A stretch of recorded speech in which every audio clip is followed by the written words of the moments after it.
Good morning student. Gayatri college के YouTube channel पर सभी विद्यार्थियों का स्वागत है।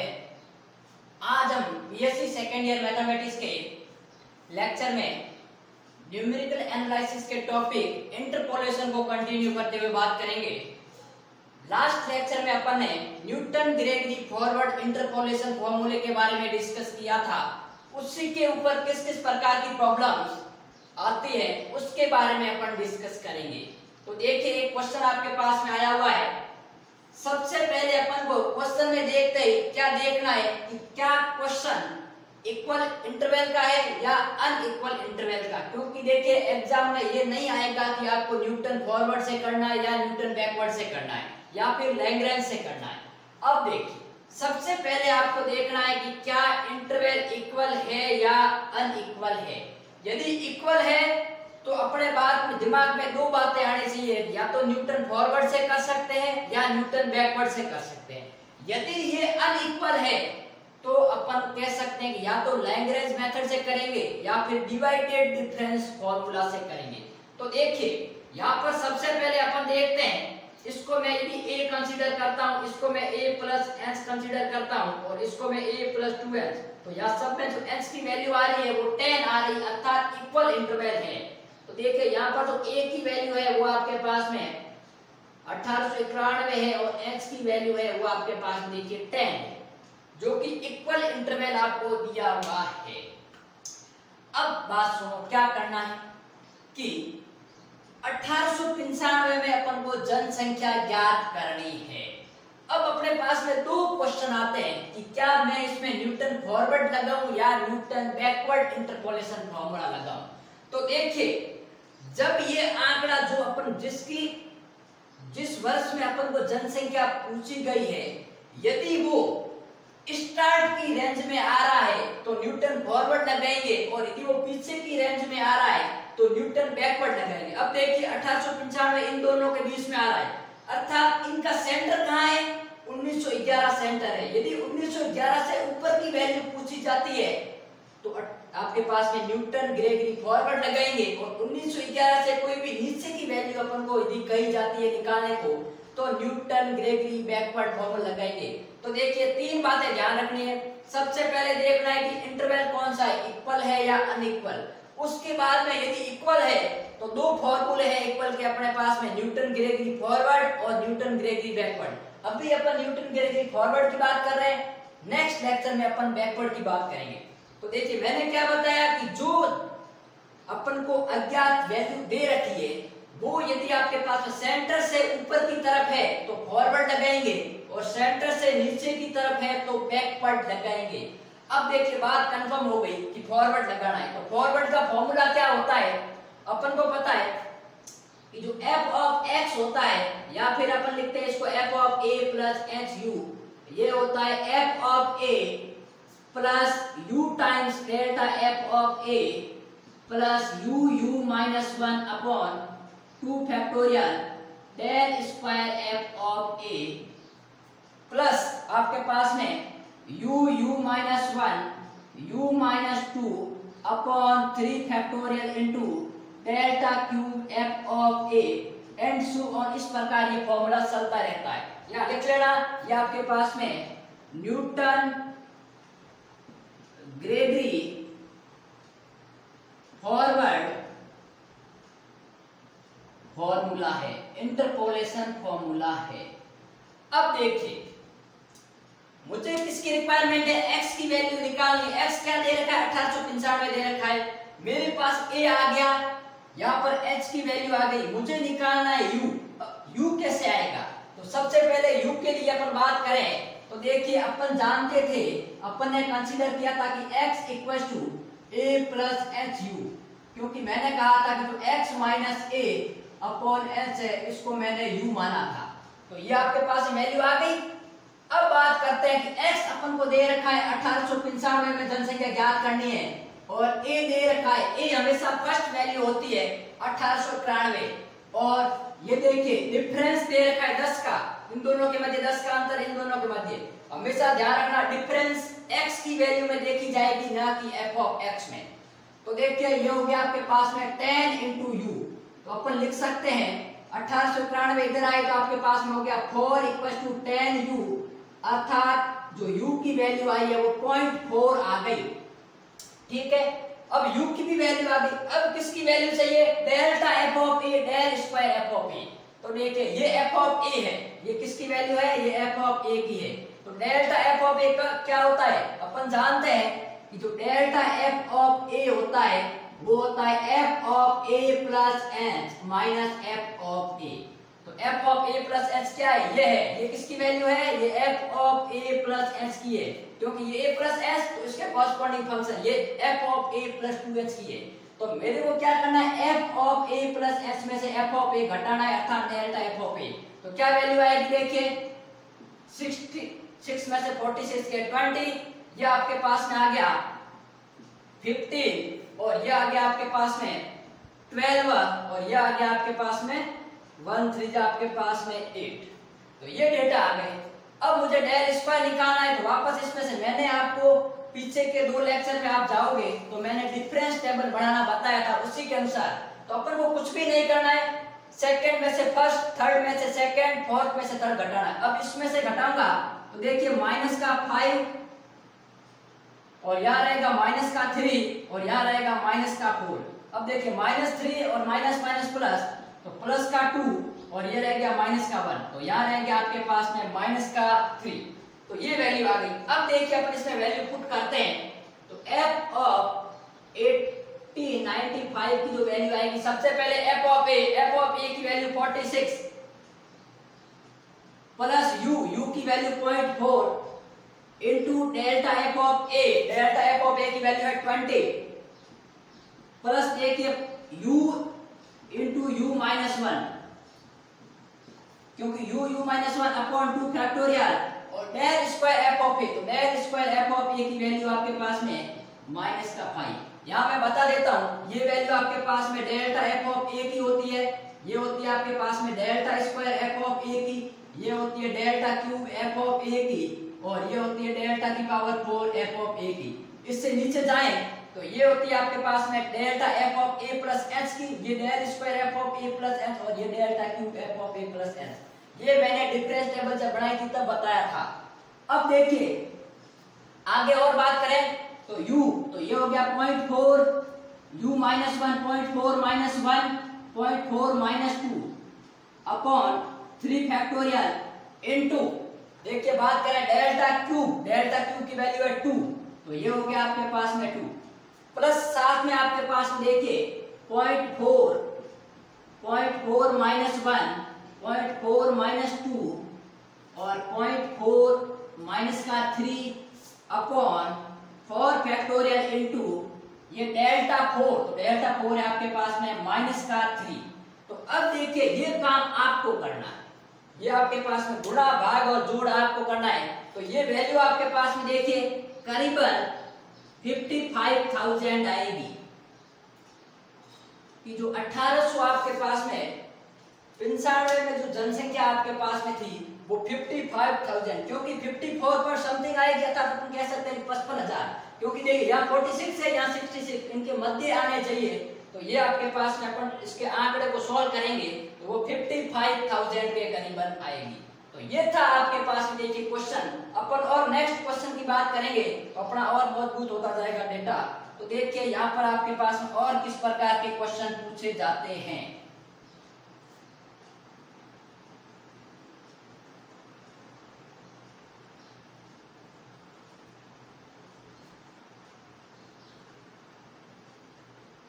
देखिए अपनी कभी कभी क्वेश्चन ऐसा भी आ जाता है जिसमें आपको अंतराल दिया हुआ होता है। अंतराल किस प्रकार, यहाँ पर देखिए मैं कहता हूं कि एक मजदूरी दे रखी है आपके पास में इन टर्म्स ऑफ रुपए में। रुपए में क्या लिखा हुआ है कि आपके पास में देखिए 0 से 10, 10 से 20, 20 से 30 और 30 से 40। ठीक है, ये आपके पास में दे रखा है। और यहां दे रखा है आपके पास में देखिए व्यक्तियों की संख्या या फिर नंबर ऑफ पर्सन्स। ठीक है, अब देखिए वो आपके पास में लिखा हुआ है यहां पर 9, 39, सॉरी यहाँ पर आपके पास में 30, सेकंड आपके पास लिखा हुआ है 35 और लिखा हुआ है 42। अपन को ज्ञात करना है कि 15 रुपए से 10 रुपए के मध्य जिनकी मजदूरी है उनकी वैल्यू अपन को ज्ञात करनी है। देखिए वे लोग जिनकी मजदूरी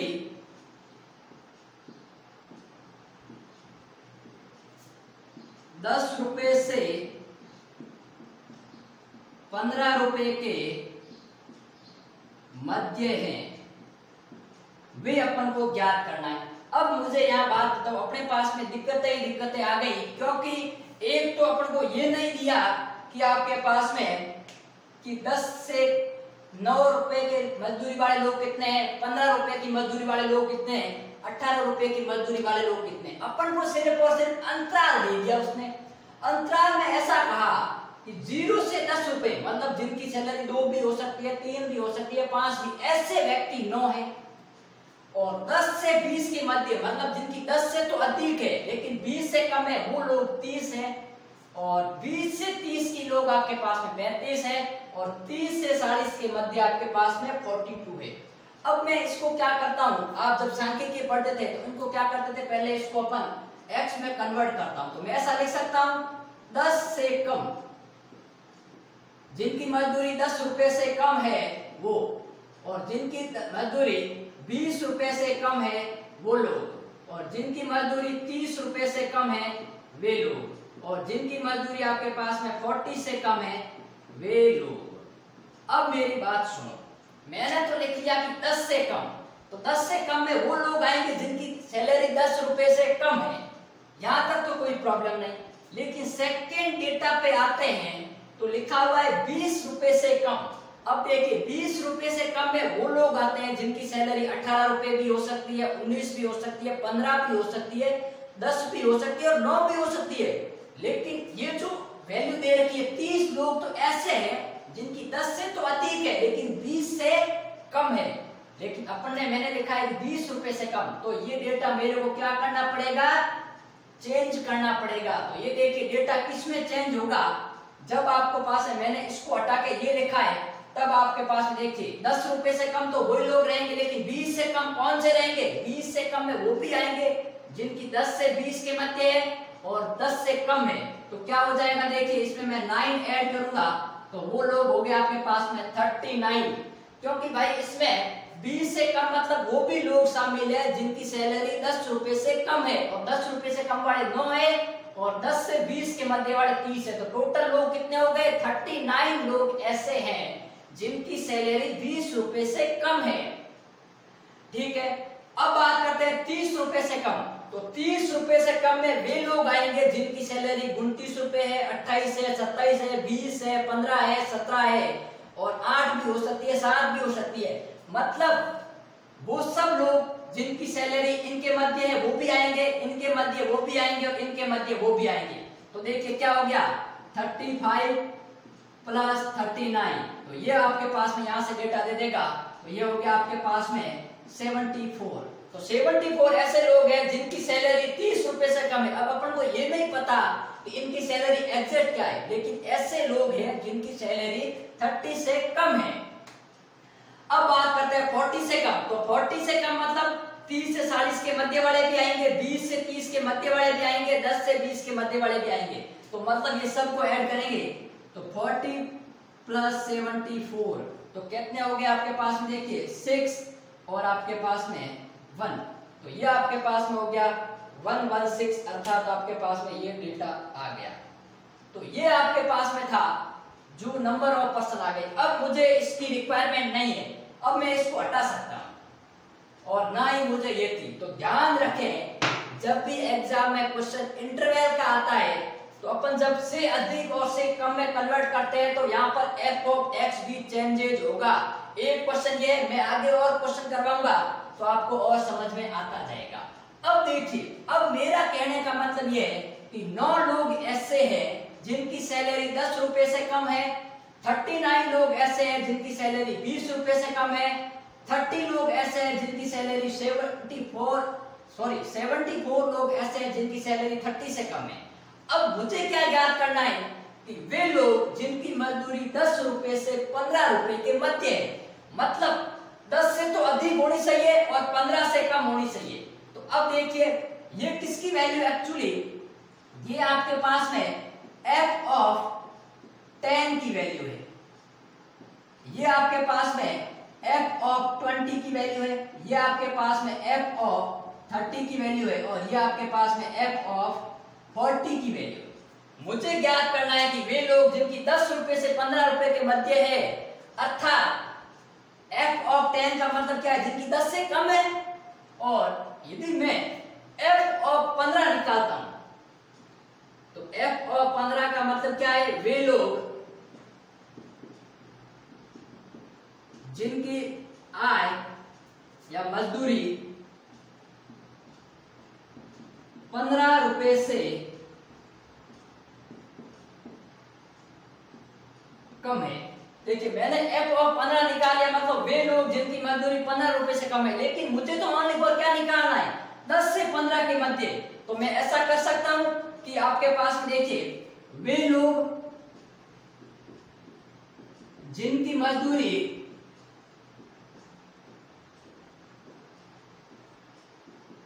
10 से 15 के मध्य है,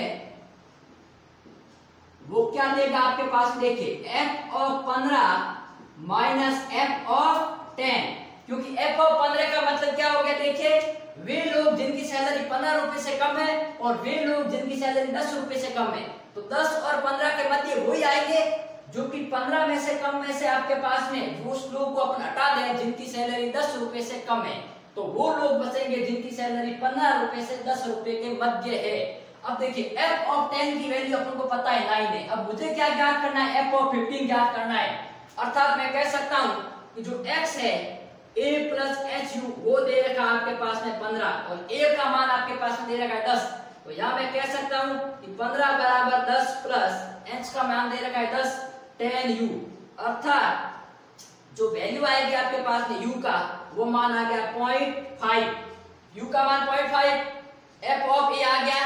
अब डेल्टा f ऑफ a, तो डेल्टा f ऑफ a क्या करोगे, 39 में से 9 घटाएंगे क्या 30 आएगा, 74 में से 39 घटाएंगे वापस वो 35 आएगा, अर्थात ये जो वैल्यू होगी वो डेल्टा f ऑफ a आएगी। फिर वापस अपन डिफरेंस टेबल बना के आपके पास में इसका आंकड़ा निकाल सकते हैं। तो मेन जो अपना वो काम तो पहले वाली तरह ही है, लेकिन ये बात अपन को समझनी थी कि ऐसे कितने लोग होंगे जिनकी सैलरी 10 रुपए से 15 रुपए के मध्य है। तो मैं क्या करता हूँ, वो लोग ज्ञात करता हूँ जिनकी सैलरी 15 रुपए से कम है, उनमें से उनको हटा देता हूँ जिनकी सैलरी 10 रुपए से भी कम है, क्योंकि मुझे 10 से 15 के मध्य वाले लोग जरूरत हैं। तो ये आपके पास में था। फाइनल जो अपना आंसर होगा वो f of 15 minus f of 10 होगा। तो f ऑफ 10 की वैल्यू ये है, f ऑफ 15 अपन यहाँ इस फॉर्मूले में रख के आप निकाल सकते हो, क्योंकि f ऑफ a की वैल्यू आपके पास में देखिए 9 दे रखी है, u का मान 0.5 है और देखिए डेल्टा f ऑफ a 39 में से 9 गए आपके पास में 30 आ जाएंगे। इस प्रकार आप जो भी डिफरेंस टेबल बना के इसकी वैल्यू निकाल सकते हो। तो ये था आपके पास में न्यूटन ग्रेगरी फॉरवर्ड इंटरपोलेशन फॉर्मूले के ऊपर क्वेश्चन। नेक्स्ट लेक्चर में अपन और इसके ऊपर 2 से 4 क्वेश्चन लेंगे, जिससे आपके पास में कंसेप्ट और मजबूत हो जाए।